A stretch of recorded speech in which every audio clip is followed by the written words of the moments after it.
দিলীপ ঘোষের ৭ ছেলের রহস্য মৃত্যু নিয়ে দানা বেঁধেছে নানান বিতর্ক। এর মাঝেই সোশ্যাল মিডিয়ায় বিস্ফোরক দাবি করলেন রিঙ্কু মজুমদারের এক বান্ধবী। ফেসবুক পোস্টে দাবি করলেন মৃত সৃঞ্জয়ের প্রেমিকা নাকি রীতিমতো অত্যাচার চালাতো দিলীপ ঘোষের ৭ ছেলের উপর। এই পোস্টটি শেয়ার করেছেন একাধিক রাজ্য নেতৃত্ব। সৃঞ্জয়ের মৃত্যুর পর দিলীপ রিঙ্কুর বিয়ে নিয়ে সোশ্যাল মিডিয়ায় যে কাটাছেড়া চলছে তার তীব্র নিন্দা করেছেন কুণাল ঘোষ। বিষয়টি ঠিক কী সে বিষয়ে এবার স্পষ্ট করেছেন দিলীপ পত্নী রিঙ্কুর বান্ধবী। মঙ্গলবার সকালে সাপুরজি আবাসনে নিজের ফ্ল্যাটে মিলেছে দিলীপ ঘরণী রিঙ্কু মজুমদারের প্রথম পক্ষের ছেলে সৃঞ্জয়ের দেহ।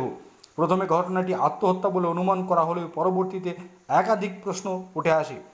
একাধিক শারীরিক সমস্যা নাকি ছিল ওই যুবকের। এর মাঝেই ফেসবুক পোস্টে সৃঞ্জয়ের প্রেমিকা সম্পর্কে বিস্ফোরক দাবি করেন রিঙ্কু দেবীর বান্ধবী, আর তারপরই গুঞ্জন শুরু হয়। এই মহিলা গতকাল দিনভর দিলীপ জয়ের সঙ্গেই ছিলেন। ফেসবুকে যা লিখেছেন তাতে কার্যত তোলপাড়।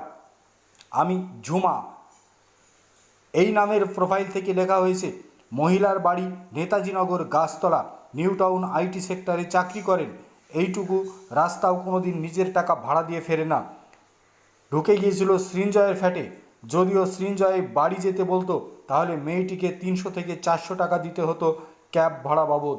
প্রতিনিয়ত অত্যাচার করত রিঙ্কুর ছেলে সৃঞ্জয়কে, এমনটাই বিস্ফোরক মন্তব্য করছেন ঝুমা নামের ওই প্রোফাইলধারী। একাধিকবার রিঙ্কু বিয়ের প্রস্তাব দিলেও তরুণী তাতে রাজি হননি, বারবার এড়িয়ে গিয়েছেন। এদিকে সৃঞ্জয়ের উপর ক্রমশই অত্যাচার বেড়ে চলেছিল।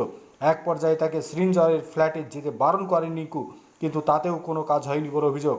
তার মাঝেই সৃঞ্জয়ের রহস্য মৃত্যু কার্যত তোলপাড়। বাংলার রাজনৈতিক নেতাদের একাংশ এই মুহূর্তে দিলীপ ঘোষের ৭ ছেলের মৃত্যু নিয়ে নানান কথা শোনাচ্ছে। আর তার মাঝেই রিঙ্কুর বান্ধবী আমি ঝুমা নামের ফেসবুক প্রোফাইলধারী স্পষ্টতই সৃঞ্জয়ের প্রেমিকের উপরে দোষ চাপালেন।